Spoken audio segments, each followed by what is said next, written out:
Oink oink, this is Gotham TV Podcast, episode 108, about Gotham, A Dark Knight, season 4, episode 6, Hog Day Afternoon.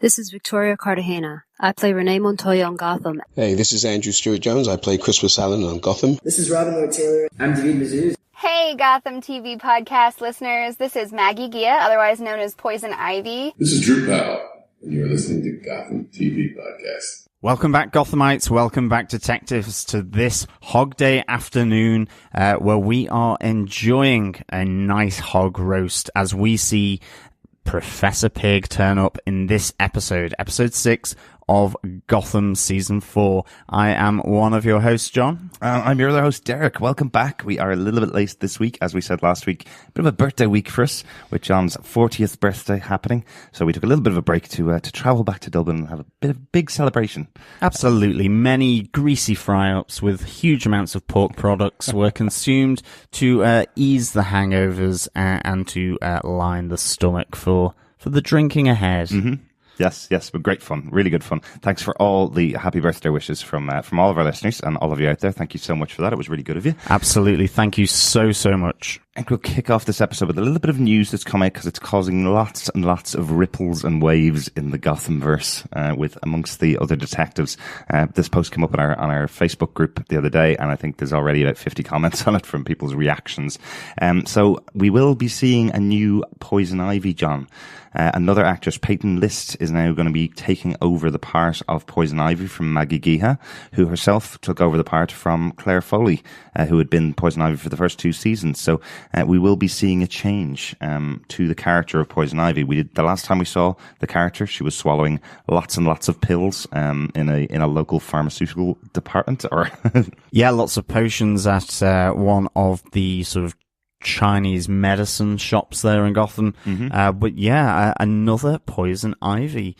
Yeah, more than we can possibly choose from. I mean, it's a weird one, really. Yeah, we were only just getting used to Maggie Gia, who was coming into her own in this role, having a really nice end of season 3 kind of relationship with Penguin, mm-hmm. And being one of his saviors. I mean, I was really enjoying what she was doing, and so yeah, now we get Poison Ivy number 3. Yeah. So according to the producers over who spoke to TVinsiders.com, the change is the latest effort on their part to cultivate the character. And they quote, in the continuing evolution of Poison Ivy's origin story, Ivy Pepper has been transformed once again, taking another step towards becoming the Ivy we know from the comics. Dangerous, a live wire of crazy energy, she'll set her sights on Gotham, intent on making the city her own green paradise. So that does sound very similar to the kind of motivation that we saw in the comic books version of Poison Ivy, which of course is interesting. It's exactly where the show should be going, of course, but it is an odd choice to move on to another Ivy 2 seasons into the show, or 4 seasons into the show now, having 2 different Ivies and now a third one coming on board. But obviously we'll wait and see. Gotham has pulled this trick off before with Maggie Gia before, when she took over from Claire Foley. Did a really good job of that transfer, so here's hoping they can do it again. Yeah, absolutely. We will wait and see, and we'll certainly have our trotters crossed for this. Yes. So as you can probably tell, there will be many piggy puns in this episode. Definitely. So we're hoping to see the new Poison Ivy in episode 12 of Gotham coming up, so quite a while to wait. I think it's time to get into our episode 7 coverage. Yeah, but before that, as always, remember, subscribe to the podcast over on Apple Podcasts. Just go to gothamtvpodcast.com/iTunes. You can also subscribe to any other good or evil or Android podcasts as well over at gothamtvpodcast.com. And just to remind you all of the continuing scene, line, event of the week in each episode of Gotham, please keep those coming in to be in with a chance of the prizes at the end of this season of Gotham. Your name will, of course, be drawn out of one of the fantastic hats that we own. You can send that through by email at feedback@gothamtvpodcast.com. You can join our Facebook group, facebook.com/groups/Gotham TV Podcast. And of course, you can even leave a voicemail with your thoughts. Just go to gothamtvpodcast.com and leave up to 90 seconds of voicemail over on the right-hand side of the screen. Mm-hmm. But yes, with that, on to our spoiler-filled review. Yes, this episode 6 of Gotham Season 4, Hog Day Afternoon, is named after Dog Day Afternoon, the kind of crime drama comedy from 1975, which starred Al Pacino. I actually watched it this week. Really interesting movie, very different to what I was expecting, but a nice little nod of the hat to another 70s crime drama from the Gotham family over there. The episode was directed by Mark Tonderai again. This is his third episode. He did They Who Hide Behind Mask and Light the Wick in Season 3. And it was written by Kim Newton. She's new to Gotham. It's her first episode credit for her, but she is a co-executive producer on the season as a whole. So we'll probably see another couple of episodes from her later on in the season. She's been in the business right back to 1996, writing episodes of The X-Files. And recently she's been writing episodes of The Blacklist. Cool. Very cool. X-Files. Absolutely. I don't know The Blacklist, actually. Maybe I've blacklisted it. Very good show. Well worth a watch. And with that, John, do you want to take us on to your synopsis for the episode? Sure. This little piggy went to market, this little piggy stayed at home, and this little piggy kills corrupt cops. The serial killer known as Professor Pyg leaves his victims with their heads covered with a severed pig head, his signature mark, a warning to other cops in an attempt to rid that filthy sty, the GCPD precinct, of corrupt officers in league with the Penguin's licensing system. Elsewhere in the Narrows, in Gotham, Solomon Grundy is winning battles at Cherry's Fight Club, while Nygma begins a tentative alliance with Leslie Thompkins, and Sofia Falcone and Penguin continue their uneasy dance of trust. As cop murders begin to mount, Jim and Harvey are hot on the hooves of the cop killer and track him to an abandoned warehouse where he traps them. Bound and captured by Professor Pyg, Jim learns an uncomfortable truth about Professor Pyg's motives and about his old pal and partner, Harvey Bullock. Yes, I think this episode could be subtitled Revelations and Pig Puns, really, wouldn't it? Definitely. Let's go on to the first part. Let's leave Professor Pyg for a little bit later on in the episode.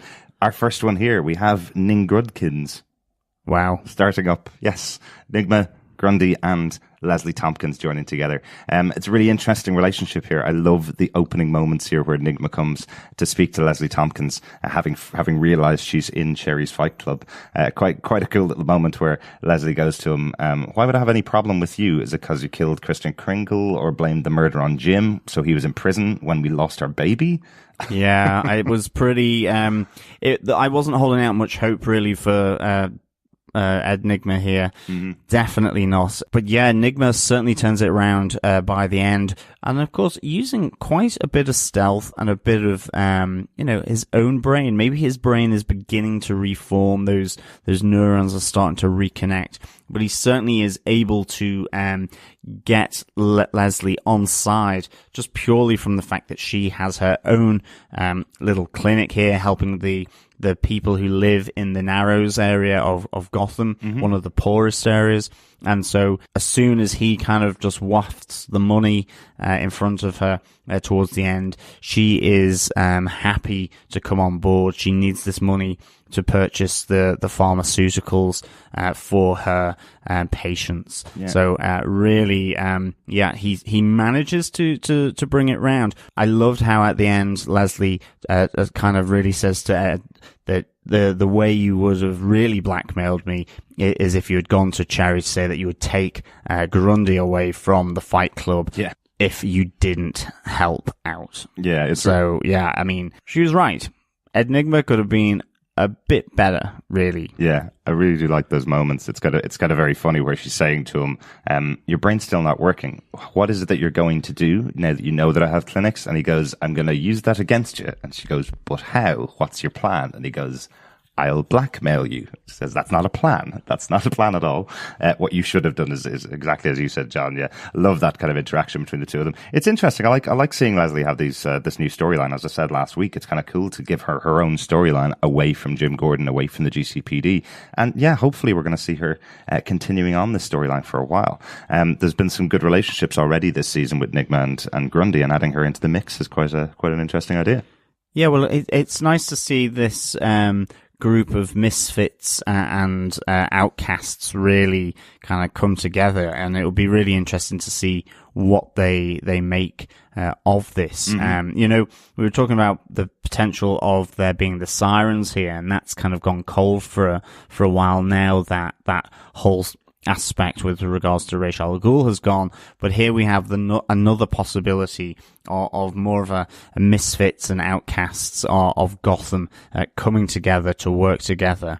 And it will almost be a shame when Ed Nygma, like he is more than likely to do, regains his intellect and becomes sort of the fairly intellectual snob that he is. Maybe he won't ever turn back to that, but certainly, you can see him shunning Grundy and Thompkins pretty soon once he's got his brain fully functioning again. Absolutely. Some fairly brutal scenes in Cherry's Fight Club this week, with Grundy taking control and taking on some of the other fighters in the club. I think he takes out Hammer, who's the first opponent that he has, and crushes his head with his own hammer. The second guy he takes on, he does the same thing, crushing and killing him as well. But the one that actually got me was Leslie's fixing of a broken nose as one of the fighters is knocked to the ground. She just walks over to him and with a swift click tells him it's all okay. Don't worry. It's yeah, short and sweet. Short and sweet. But Grundy is definitely the new star of Cherry's Fight Club, and it is really interesting to see Leslie patching him up and her really beginning to note differences between his body and the normal bodies that she's dealing with. There's certainly less blood and more swamp water, and certainly there is more heartbeats with the normal patients that she sees. Yes, yes, like a single heartbeat. Whereas, Grundy has none. So she quickly realizes that Grundy is most definitely very different from Butch Gilzean. Yeah. But even though he doesn't have a heartbeat, he does have a lot of love for his best friend Ed. Even when Leslie tries to get in between the two of them, he's not willing to take that. Grundy has a friend, and it's Nygma. Let's see how that one plays out as we go on through the season. But I think it's time to Kate Snow 2, John. Yes, the ongoing saga of Penguin and Sofia Falcone. So she doesn't turn up for another lunch date. And so Oswald's suspicion prickles up again as he is really believing that she is going to go after him and take over his crown as king of Gotham's underworld. But ultimately, she has just simply opened up an orphanage. And so he seems pretty downbeat from that. He apologizes to her. Before that, he's got Zaz following her, taking pictures. She's meeting with the mayor, members of the council and the city administration, dealing with land zoning and all of this. And so, Oswald is really suspicious here. But ultimately, in the end, he apologizes to her when he realizes that there seems to be nothing underhand going on. But of course, again, I do feel here that she is more than likely underestimating Penguin rather than Penguin being gullible and falling for her trap. If it is the case where he's fallen for her emotional advances and certainly using the power of his dead mother to try and get influence over him and manipulate him through that, then it'll be really strange, I think, to see this because, as I said before, we had that fairly big moment with the frozen Ed Nygma and Penguin really making sure that this monument, that this Nigsicle will always remind him never to use his emotions when making decisions and acting as the Penguin, as Oswald Cobblepot, head of the underworld. So I hope it doesn't go down that route. And is it just as simple as that the monument's gone, so now Penguin's forgotten that big thrust in his life? It can't be that simple. But she is doing a great job, I have to say, for Sofia. She is working him really hard. We get a little drop line at the beginning of the episode episode between these two characters where she says, we've now eaten out of 3 restaurants across the city. Everybody knows that the Falcones are giving the Cobblepot their support in this city. They know that now. Now we need to work on our friendship next. So she is taking it stage by stage, step by step. I do wonder about the orphanage, though. I don't know what the benefit was for him and why she was hiding that from him. For she was saying, I was going to bring it to you next week when it was all finished. I don't know why Oswald particularly would be interested in the orphanage. Is it about losing both his parents and she feels that this would be a good monument for him? And if so, why isn't his name on the outside of the orphanage? It was the Falcone orphanage. Yeah, I mean, it's a strange setup anyway, because, I mean, she does say that she's here for charitable projects that the Falcone name is going towards. So, you know, this is the orphanage. It kind of shows Zaz isn't the best guy to send out following her when, you know, he's not actually looking what the building is. I hope they hurry up with this storyline, personally, for myself. It seems to be being drawn out, but I do kind of still like the idea that we don't know her end game. Yeah. Both ourselves as the audience, but also Jim is still questioning what she's doing. And she has a plan and she has an end game. But again, I do feel that if she succeeds with this emotional entrapment, that it will kind of undermine Oswald's main lesson that he learned by the end of season 3 with his experience with Ed Nygma. Yeah, so it'd be interesting to see what they do here. Just hurry up and do it. Just one quick note about that. I definitely wouldn't be leaving Zaz as your receptionist in your office if I was Oswald. I think the moment with Zaz, which is absolutely stand out in the episode, is where he's telling Oswald that he's been stood up for dinner. And then Oswald says, did she tell you why? And he goes, something came up. I don't know. I wasn't even listening to him. So, Zaz is not a receptionist. He's good at murder, but not the greatest receptionist. And as we found out, and as you said, John, not very good at surveillance either, when he takes a completely different tack for something so simple that was happening. Absolutely. I think with that, on to case note 3. Professor Pyg is on the warpath. Yeah, really just about the intro of this character that we've been talking about since Balloon Man, episode 3, right back in season 1 of Gotham. There was a character wearing a plastic pig mask on his face, and that's the only preview photograph that we thought that we'd seen. So we thought perhaps they're bringing in this character of Professor Pyg, which, as you can probably see now, would have been a bit too crazy for Gotham back in season 1. I think he suits Gotham now as it is after 4 seasons of the show. But I love this character. I love his introduction with his oink oink, as you mentioned earlier on, John.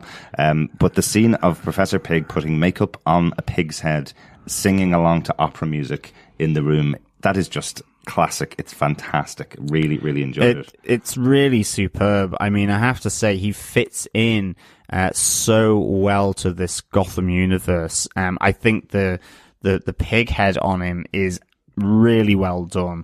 I think it's real classy for that psychotic killer. I love the accent that the person beneath the mask has. It just really suits the whole thing, that there's this sort of real base naturalistic violent sort of tendency in what he's doing. You know, he's doing butchering, he's killing, yet at the same time he's listening to opera. There's all fairly highfalutin and very sophisticated kind of nuances to the personality.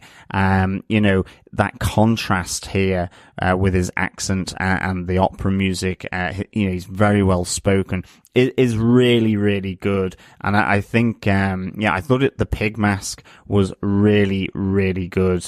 Just the fact that the bottom jaw was his face. They had taken that away from the pig head. Yeah. So really, really good. Really good translation from the comics. Yeah, I was getting kind of a French twang to the accent that is definitely American, but it was getting a little French twang to the accent that the actor Michael Cerveris was affecting for this particular moment.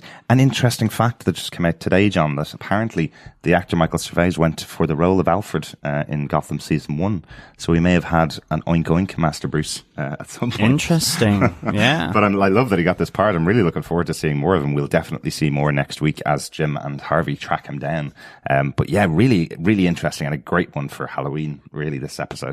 Yeah, and his motives are really interesting here because they do chime with Jim Gordon from previous seasons where he's going after the bagmen for Penguin who are dealing out all the money to the cops, detectives and officers, the bribery, and he's targeting these 4 bagmen for murder, which ultimately then leads to Jim asking Penguin for help, to try and sort this out. Penguin doesn't actually seem too bothered. He's going, these are just foot soldiers that can be replaced. He doesn't necessarily see Professor Pyg as a threat here at the moment. But, it's a really interesting connection, I think, that Professor Pyg has with Jim in respect of the motives that Professor Pyg has here. Yeah. And to an extent, you see that when Jim is captured, that Professor Pyg is absolutely willing to, leave him be and not kill him, even though he's got him tied up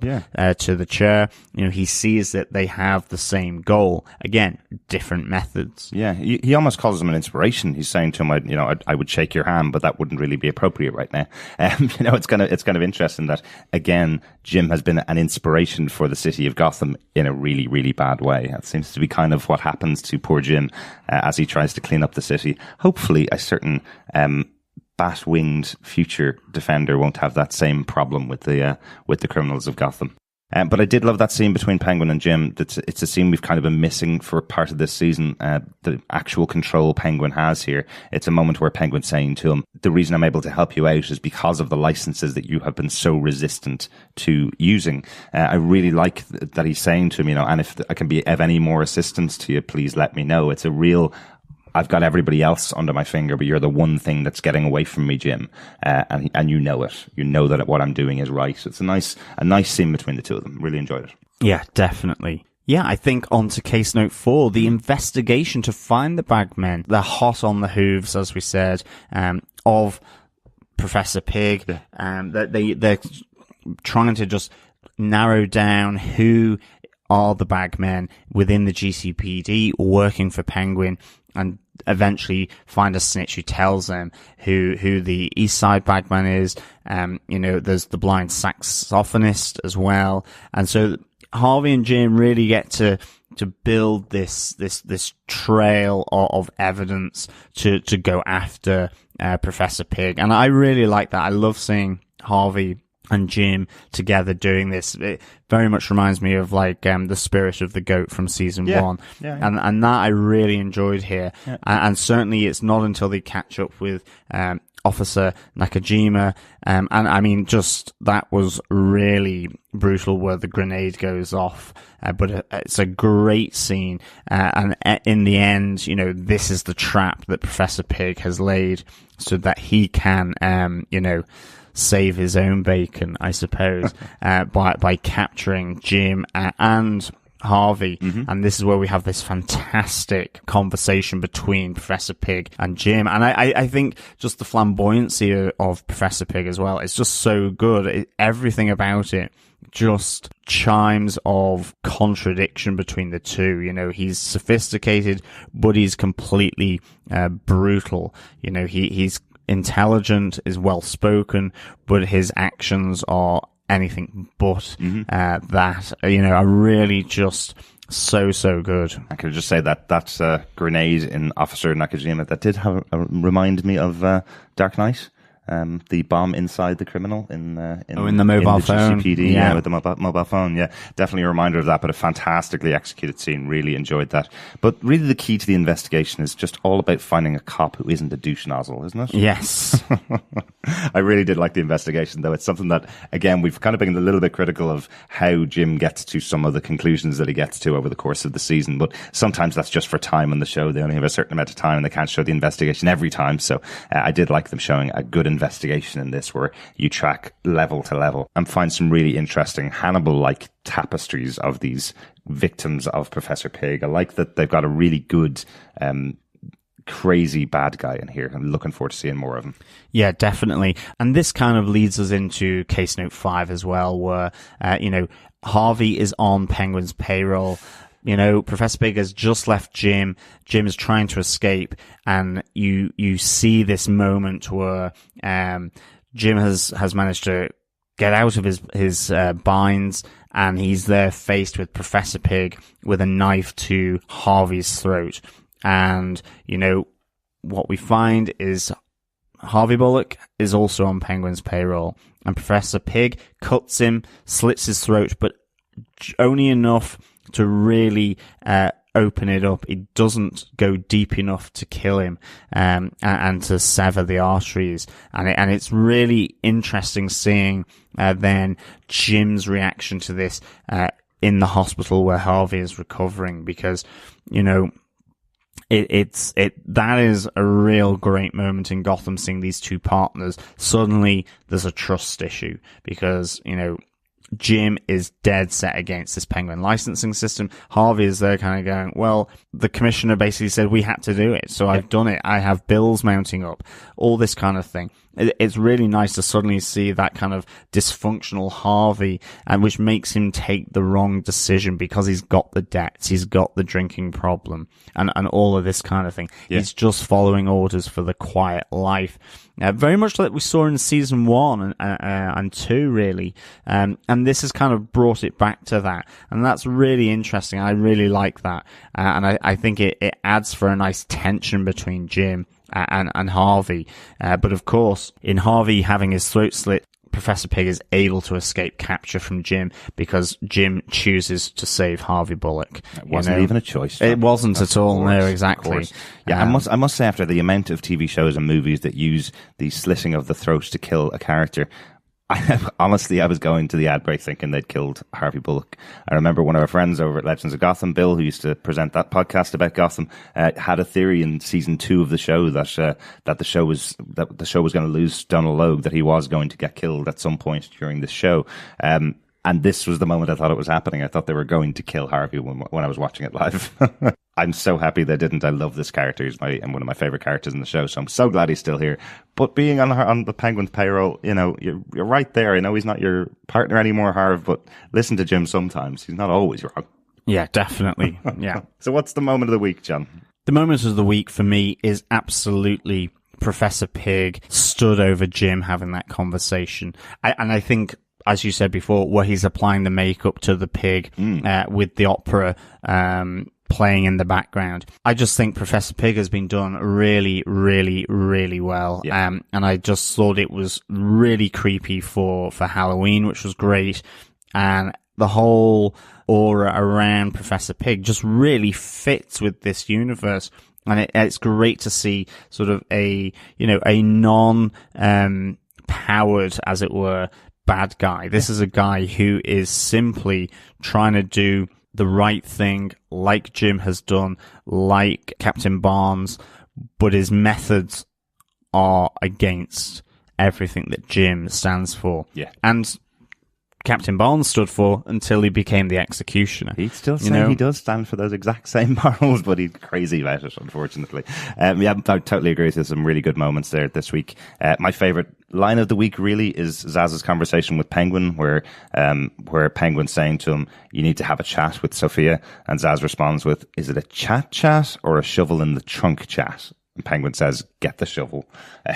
Sofia was really going for that early dirt grave pretty soon, a lot sooner than she probably thought. But she got herself out of it. Looking forward to seeing what happens with her next week. And finally, our Gotham character of the week. We can't go through the full episode without speaking of Cherry, the leader of the Fight Club. I love her style. I love how she's created. And I love how ruthless she is. We've got a guy who's in her ring in the Fight Club, effectively killing 2 of her champions, people who've been at the top of their game before Grundy arrived. And she just goes, now got a new cash cow, as if, you know, people in Gotham are that ruthless that they're going to come in and watch him murder someone every single week or every single night of the week even. Definitely. Twice a night, in fact, because she even says to Leslie she's going to put him back on stage that evening. So, yeah, she is the cherry bomb for sure. Yeah, she's a great character. And I'm just hoping that, we get to see little snippets of her over the course of the next few episodes, whilst we also see, Nygma, Grundy, and Thompkins figuring their thing out, Yeah. I think that'd be really, really good. I could just like having a little touch of a little background character like Cherry. She's really cool. Shows you, again, how crazy Gotham can be. So, John, overall, how would you rate the episode? I would give this 4 mixed grills out of 5, yeah. And that's with a pork chop, a nice string of sausages, a couple of rashers of bacon, and some good old berry black pudding. You are making me so hungry, John. Nice. That's good. 4 out of 5. That's a good level. Yeah, absolutely. I mean, I think Professor Pyg here absolutely steals the show. I loved it, and I really, really enjoyed the team up of Jim and Harvey, and then that kind of fracturing with Jim finding out about Harvey being in the payroll of Penguin. I thought that was really, really well done. Yeah, I mean, Professor Pyg is both horrifying, intriguing, and you really want to just see what he will do in the next episode. I think I'm really intrigued to see what happens over at Cherry's Fight Club. I really want to see these 3 misfits come together and just see what they become. I think it's a really good idea. I should say the fact that, especially for Leslie Thompkins, she's separate from Jim. Ed Nygma is now kind of separate from the Penguin and Oswald, and Grundy is separate from his entire old life. So it's a new kind of spin and take and angle into the world of Gotham, which I'm really going to enjoy. With regards to Sofia and Penguin, I just wish they would hurry that up a bit, to be honest. Right. I really want to see where they go with it. I'm intrigued to see if Sofia really has got the upper hand over Penguin. I'd like to believe that she hasn't. So I really want to see what happens there. But yeah, enough of the dinner dates and more of the shovel and spades, as Zaz would say. Absolutely. Just one little note for me for the episode.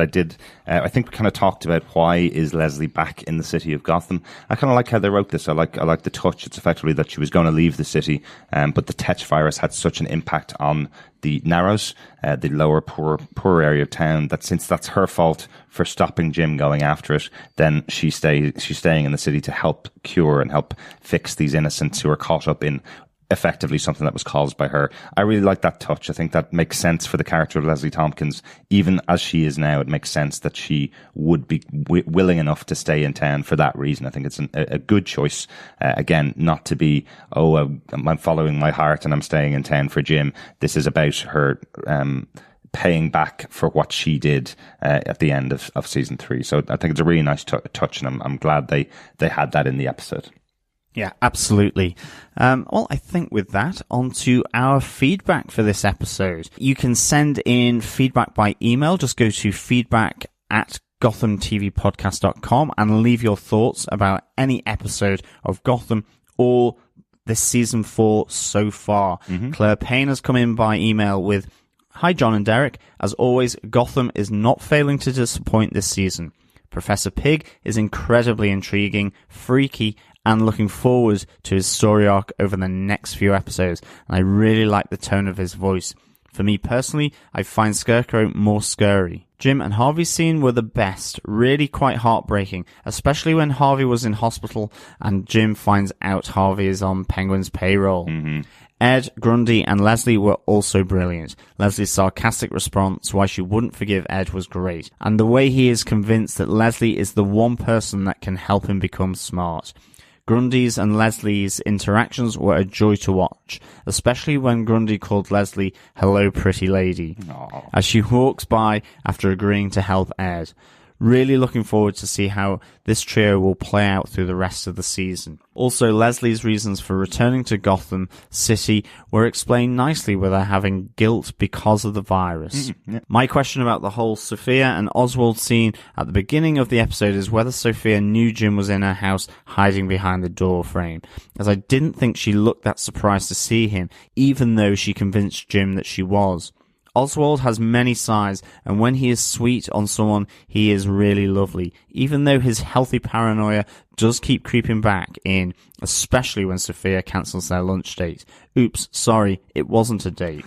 Zaz again does have one of the best lines in the episode, where he asks Oswald just so we are clear, is this a chit-chat or shovel in the trunk kind of chat? Nice. Yeah, absolutely. Yeah, I was wondering about that as well when Sofia says to Oswald, I don't see anybody around here, and she's saying, you were seen by all the eyes of Gotham. Was she just saying she knew that Jim was in the building? I don't see anybody around here, but I know Jim's in the background. Yeah, an interesting catch there, Claire. Yeah, thank you, Claire, for that feedback. Definitely really good to see the Grundy, Ed and Tompkins trio coming together as well. And yeah, completely with you on the old Piggy Wiggy. Definitely. Kat Tarkar also sent us in an email. She says, wow, so this week's episode gave me quite a mix of feelings. Let's start with the most frustrating parts for me. I'm not crazy about what's going on with Sofia and Oswald. Oswald supposedly shuts himself off from his emotional side, and yet he falls for Sofia's friendship so easy. I didn't get it. What is so enticing about what Sofia offers him that is giving him the pact he made after it was so disastrous for him? I'm still holding out that there is more to Oswald's reaction than meets the eye, that he still is somehow possibly playing Sofia or hesitating to fall for her head over heels. Not to mention what is so special to Oswald about an orphanage. He wasn't an orphan growing up, and he has stated in the past that he does not like children. I'm really hoping that the next few episodes console my feelings, because right now it honestly does not make sense to me. The only redeeming quality of this storyline is that there is more Zaz. There should always be more Zaz. Absolutely. Zaz all the way. Definitely. Yeah, Kat, I'm thinking exactly the same thing. I'm hoping they explain a bit more of this as the episodes go on. Sophia is definitely working hard on this relationship. She's taking it very slowly with him. As I said, there is that drop line about them already having 3 dinner dates that we didn't see, and this was a 4th, and there was going to be a 5th. So she is taking their relationship very slowly. But yeah, it does need to start moving now. We do need to start getting a bit of an explanation as to what's going on. Kat goes on to say, I'm also very upset with how things ended with Jim and Bullock. Jim has absolutely no consideration or sympathy for Bullock's situation. Why? Because he's breaking Jim's own strict moral code, which Jim himself has betrayed on multiple occasions. Really, Jim, you're going to give Bullock crap about taking money from Penguin for doing something he doesn't have a choice in, but you're going to sleep around with Sofia Falcone thinking there won't be consequences. Give me a break. Interesting point of view, Kat. Well, I have to say, now you've said it, Kat, I am with you on that. I mean, I actually really like the fracture that it brings to Jim and Bullock. I think, like, dramatically it helps with them. You know, they're working as a team 1 minute and it's fractured. But you are completely right. And this has always been one of my issues with Jim Gordon as a character, is that he is the most unsympathetic person in the world. He will kill people if he gets jealous. He will give them the dressing down and give the high ground, where he has also betrayed, as you say, his own moral code. And this is a similar instance of that. I think I do agree with you. I think this is one of the areas where Jim's character is not one that you can necessarily warm to, because he is so unsympathetic or so inconsiderate about other people's feelings or, as you say, situation, despite him, as you say again, breaking his own moral codes on so many occasions. So it's a tough one for me, because I do agree with you on that, but I certainly do like the fracture between Jim and Bullock that happened here at the end of this episode, purely from the contrast of how they had been working as a team beforehand. But I would be with you with regards to your assessment of Jim. Shock, horror, as they say. Yeah, Jim has always been more of a do what I say, not do what I do. And I think he just kind of felt that since Harvey was his partner and worked alongside him for this many years and has seen the corruption that Penguin's brought to the city and has seen the damage that these criminals have brought to the city, that he may have taken on board Jim's recommendation that he not support that and take money from it. I think he just assumed, since his partner was in power at the GCPD and in the captain's seat, that he may be a little bit beyond corruption. It was only the rest of the GCPD he had to worry about. So to me, I must say, it was a huge surprise that Harvey had taken money from Penguin. I know he's had some corruption scandals in the comic books. I know he's had some corruption scandals before Jim arrived in town, but it felt like Jim was changing him over the season. So hey, that's just the way Gotham goes, sadly. So, but Jim was very quick to put his foot down and say, it ends now. It's not even, there's no question now if we're going to continue our relationship, this ends, is where we left it. But in Kat's own words, let's move on to the positives. Oh my goodness, Pig, how perfect is he? Not to mention they introduce him singing creepily to opera, which was honestly what I most wanted to see. It gave me goosebumps how perfect he is. I am so excited to see more of him. I hear he is supposed to sing a musical number, which I cannot wait for. I did hear that, and I was wondering if it was just him singing along to the opera that they were talking about. But you never know. We could hear a musical Gotham episode coming up in the future. Yeah. Then, what did they do with Lee? Bitch, yes. I was so frustrated with where they took her last season, but already she is pretty much redeemed in my eyes. I love the dual side of her softness with those who suffer, but then her badassery when it comes to dealing with frozen-brained Ed. I'm also excited with where they are taking her and Ed's relationship. I know there was no easy way to get her to help Ed after he decimated her relationship with Jim, but seems like even with this brain on the mend, Ed can at least see blatant solutions when they are presented to him. Ed has also continued to quell my fears of how he would be without his smarts. I am still thoroughly enjoying his character and Cory's performance, and I am still excited to see how this new struggle changes and evolves his character. I can't say much about Grundy that hasn't already been said. He is perfect baby cinnamon roll and continues to be. Has anyone made a Grundy teddy bear yet? I feel like someone really needs to make a Grundy teddy bear. Excellent. I have seen some great Grundy cosplay so far already, and it's only 2 weeks in the show. I'm sure a Grundy teddy bear is coming very soon. I'll certainly get one. Yeah, definitely. Kat finishes off with, so here's hoping that next week improves upon what worries me, but continues to develop what works. I also hope you guys had a wonderful vacation and a very happy birthday. Thanks, Kat. Thank you, Kat. Thank you very much. And over on our Facebook group at facebook.com/groups/Gotham TV Podcast, Charlotte Bain says, it was fantastic. Professor Pyg is horrific and creepy person from the beginning, and trying to rationalize his position with Jim was cat and mouse confrontation. I loved it. Thanks, Charlotte. Annalise on Facebook also says, first off, I hope your week of birthdays went well. Why, thank you, Annalise. Yes, it was a good party weekend for sure in Dublin. Thanks so much. On the episode, she goes, I thought this episode wasn't as amazing as the previous ones on the season so far. I was rather disappointed in the Oswald scenes with Sofia because I was left longing for him to catch on to Sofia or even know what she was up to. He's been smarter than that before. I guess her emotional games have really gotten to him. I couldn't help but laugh when she gifted him an orphanage. Professor Pyg didn't disappoint, and you could tell he was a musical theatre background through his performance. I thoroughly enjoyed talking with him when I met him at the Gotham location shoot I attended. Grundy and Ed are still adorable, and I wait a bit cautiously to see how Lee will fit in. Very interesting. Got to meet Michael Cerveris when he was on the set of Gotham. That's quite cool. He's an actor who was in Fringe, I think, as well. He was his big role before this show. He's done many other roles, but that's the big one I remember him from. So really cool. Thanks very much for that, Annalise. Chris Eggy, also on our Facebook group, says, it was better than the last episode, but in my opinion, there's still some way to go up to that level the first 4 episodes of this season. Professor Pyg was marvellous. I was a bit anxious at first because I feared that the pig theme could have gone really wrong really easily, but these scenes were on point, and the staging and performance were equally creepy and absurd. But I have a question about Harvey taking money from Penguin. Does that strike you as a bit out of character? I'm not really sure if it fits in this point of the view of the show. Season 1, Harvey would have no objections for sure, but Harvey in season 4, I don't really know what to think of it. Yeah, I think that's kind of how they've taken the character, really.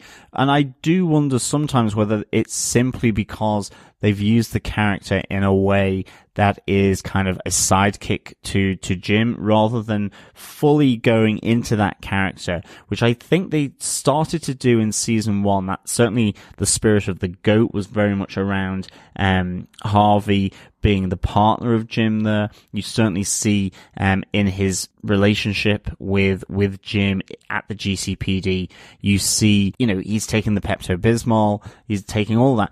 And then that whole kind of nuance aspect about his character did change, absolutely. Yep. But with no real sense of it being because of Jim. It is probably likely to be because of that, but it was more that certainly for maybe a season and a half, and that's part of the reason why we did the Bullockism of the week, is that he was coming in with those funny lines, and whilst that was fun, you didn't necessarily fully get to grips with this fantastic character, except at certain sort of staging points through the season where his character suddenly had something really important within the show other than being Jim's partner. And so I think it's more that the character of Harvey has not necessarily been as well developed as it could have been.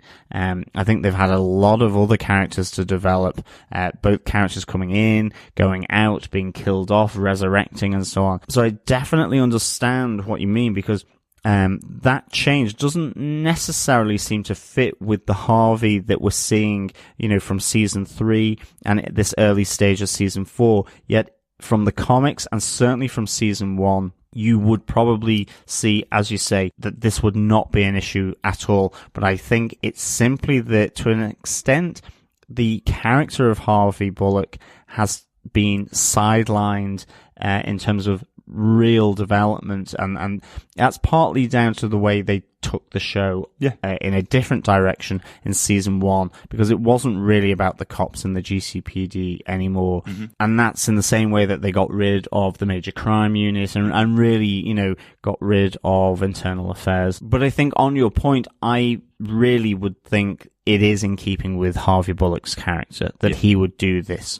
There's nothing really, as you say, there's nothing really that's said over the last 3 seasons. There's nothing that said that he's changed enough that he wouldn't do this. He's seen an opportunity here. His hands are tied because he has to follow the commissioner, and he's got debts to pay, and this is an easy way out. Harvey is definitely known as taking the easy way out. But as I said, it was a surprise to me, and it was a surprise to Jim that he's gone down this path of taking it from Penguin. Chris goes on to say the Ed Grundy Lee or the Grunkins scenes were fantastic. And we see glimpses how good they are all as actors, which was great. And I love the scene with Ed ordering the green grasshopper cocktails. My personal issue is that I don't get emotionally involved in the storyline, so I don't really care what happens there at the Fight Club. I don't really know why that is. The Sophia Oswald storyline is still interesting, and I find it quite convincing how Sophia plays Oswald by using his weaknesses against him. I like that they are slowly developing this plot. I just wish they gave us more information about her plans. If this goes on, I'm afraid it might get tiring rather sooner than later to sit and watch Sophia doing things episode by episode while we as the audience have to guess what her plans are and where this is going. And I wouldn't like that, especially since I thought that it was quite obvious in this episode that Sophia had set Oswald up in what later turned out to be the orphanage. Yeah, I think it was pretty clear that she was making sure that he followed her when she didn't go to lunch with him. She knows all about him. She's investigated him. So as John mentioned earlier on, I'm really hoping that they keep the storyline, but that they move a bit faster in it and we start seeing something. Chris ends off with, but by and large, I really like the episode, and I'm really looking forward to another Professor Pyg episode next week. Definitely, me too. Thank you everyone for all the feedback. It is so good to get your thoughts, and it's really nice to see these differing opinions coming in. It's really good to see, but certainly we are all there with the pig. Absolutely, really looking forward to more. As John mentioned earlier on, if you want to send us any of your own feedback, all you need to do is email us at feedback@gothamtvpodcast.com. Come on and join us over in our Facebook group at facebook.com/groups/GothamTVPodcast, or you can send us a voicemail over on our website at gothamtvpodcast.com. Absolutely. And of course, please share the love. Come on over, listen, subscribe, leave a review, leave a rating on our podcast over at Apple Podcasts at gothamtvpodcast.com/iTunes, or please do it on any other good or evil podcast catcher. Just go over to our website, gothamtvpodcast.com, and search out the subscribe area on the right-hand side. Yep. And of course, we will be back next week at the same, not at the same time, in fact. We will be back at the regular time of Sunday, and we will be looking at episode 7, A Day in the Narrows, which airs on the 2nd of November. So thank you so much for joining us. Yeah, absolutely. I have a feeling that Leslie hiding out in the Narrows isn't going to stay hidden very long if Harvey and Jim are spending a day in the Narrows. Yeah. I have a feeling she might be found out next week. Really looking forward to that, though, with a bit more Professor Pyg, and really looking forward to more of your thoughts. If you get them into us before Saturday, we should have them on the podcast for next Sunday, as John said. Thanks so much for all the birthday wishes. We've had a great week. A little break after 28 weeks back-to-back doing Gotham. A little extra couple of days to record this episode, but thanks so much for your time, and thanks so much for subscribing to the episode. Yeah, thank you so much for all the birthday wishes, for sure. It's really kind of you. This little piggy is going to go wee wee wee all the way home. And so thank you so much for joining us and listening to us, and we will be back with you again next time. Thanks. Bye. Bye.